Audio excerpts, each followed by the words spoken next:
Today, we celebrate Holy Thursday, the day Jesus established two sacraments in one celebration. The sacraments of the Holy Eucharist and the Holy Orders.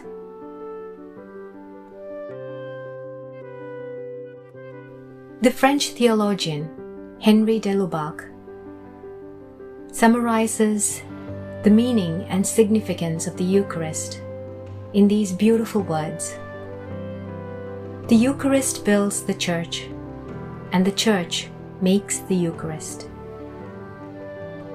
On the day before his crucifixion on Calvary, Jesus celebrated the Passover feast with his disciples in accordance with the Jewish tradition.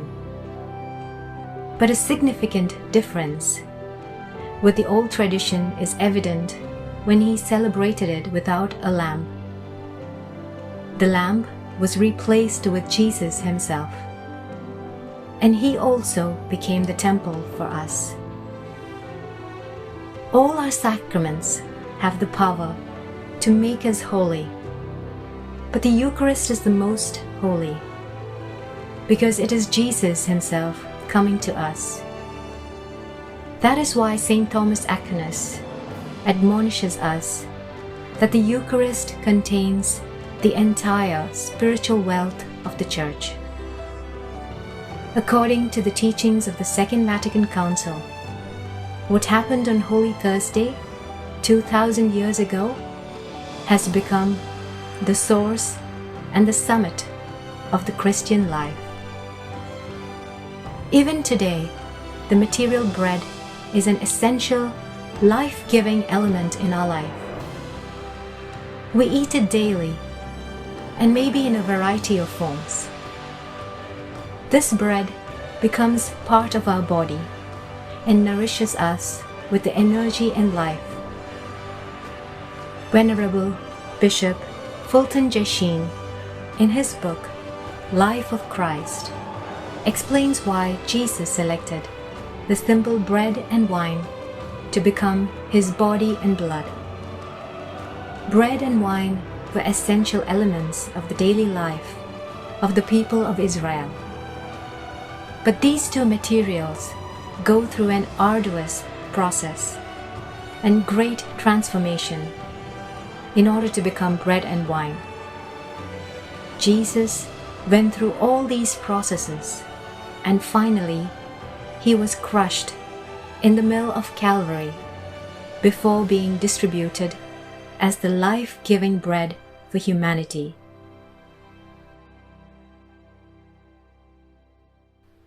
Now, the substance of the bread and wine has changed into the body and blood of Christ, and are given to us for our spiritual growth.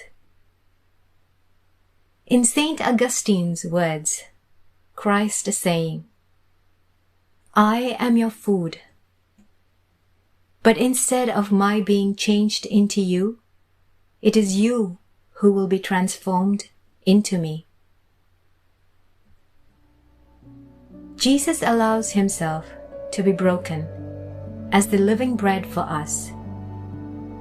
As we become part of Christ's body by partaking in this meal, it also gives us new obligations and responsibilities. We should render ourselves to be broken for our family, friends, society, and the Church. Then the celebration of the Eucharist becomes much more meaningful to us. Breaking is painful, but it is life-giving. Jesus gave us life by giving us his life. In the same way, if we have a broken life, so painful that nobody understands and sees it, there is a greater possibility that we can be identified with the crucified Christ.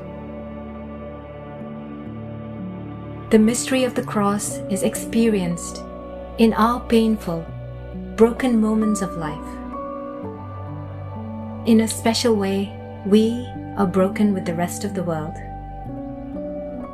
Today, we ask Jesus to fill the gap of brokenness so that we can handle it with His help. Finally, the presence of Christ in the broken bread is the central element of every Eucharistic celebration. Christ makes Himself available to all those who have a broken life experience. Let us join our life today with that of Christ and get nourished by Him daily.